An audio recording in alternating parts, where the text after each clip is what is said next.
खुलुमबाय बड'लेण्ड आपडेटआव बयखौबो बरायबाय रादाबखौ फरायदों आं प्रमद खाख्लारिया। गिबि निउसआव दङ बिटिआरनि उदालगुरि जिल्लायाव मुगैथाव जाथाय। गावनि फिसाज्लायानो बिमाखौ जिनाहारि खालामनाय जाथाया सोराङाव फैदों। गावनि असे 60 बोसोर बैसोनि बिमाखौ जिनाहारि खालामदों फिसाज्लायानो। उदालगुरि जिल्ला फेरगावनि अरंगाजुलि साहा बागाननि सेन्टार लाइनाव बे मुगैथाव जाथाया सोमजिदों। जिनाहारि खालामग्रा लांसुनिया फिसाज्लानि मुङा 35 बोसोर बैसोनि दीपकर। गोदान बोसोरनि हराव दीपकरा जौ लोंनानै गावनि असे 60 बोसोर बैसोनि बिमाखौ जिनाहारि खालामो।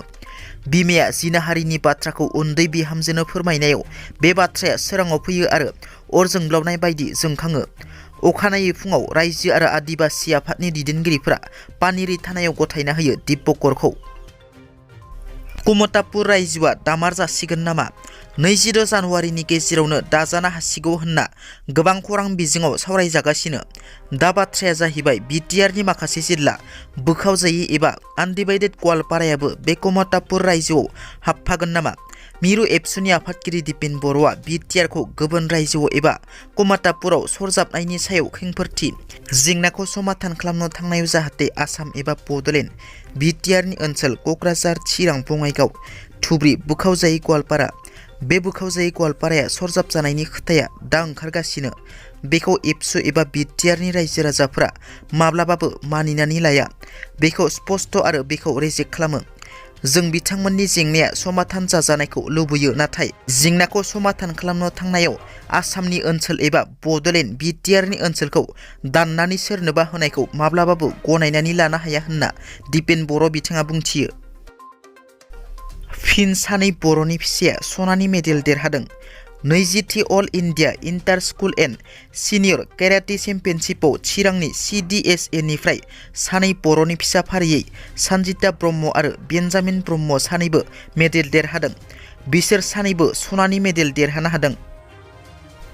अल आसाम ट्राइबेल युथ लीगनि नेहाथारि बिजय बसुमतारीनि खौरांगिरि मेल।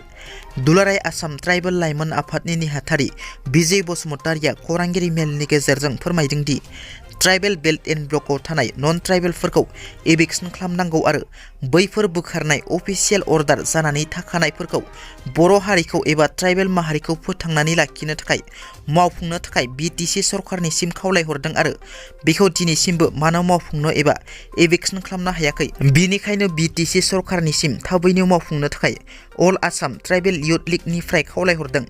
ट्राइबेल बेल्ट एन्ड ब्लकआव नन ट्राइबेल थानायफोरखौ असित खालामनो हाब्लासो गभर्नमेन्ट अफ इन्डिया आरो गभर्नमेन्ट अफ आसामा बे डिलिमिनेसनखौ मावनो हागोन होननानै बुङो।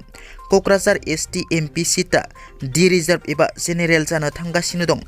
बेखौ बोरै गनायना लानो होननानै फोरमायो। 6 सिडिल हायाव थानाय ट्राइबेल बेल्ट एन्ड ब्लकखौ लानानैसो क'क्राझार ST रिजार्भ बानायदों होनना। दिनैनि रादाबा एसेनोसै। नोंथांमोना जुदि आंनि रादाबखौ खोनासंनानै मोजां मोनदोंब्ला अन्नानै लाइक, शेयार आरो साबस्क्राइब खालामनो दाबाव। गोजोन्थों।